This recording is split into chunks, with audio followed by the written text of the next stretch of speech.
این سایت رو میبینی؟ سایتی که همه چی داره، یه سایت آماده فروشگاهی که سبد خرید، حساب کاربری، درباره ما، تماس با ما، آیکون فروشگاه، اسم فروشگاه. اینجا میتونی سرچ بکنی، مثلا بزنی کتونی. سرچ که میکنی محصولاتی که مثلا تو دسته کتونی ها میزنی روش،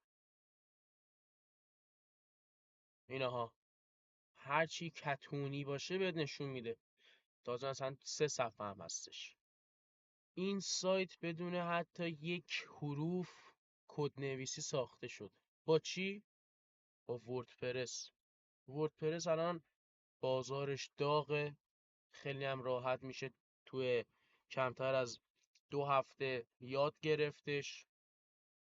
هیچ چیزی بهتر از وردپرس برای طراحی سایت نیستش.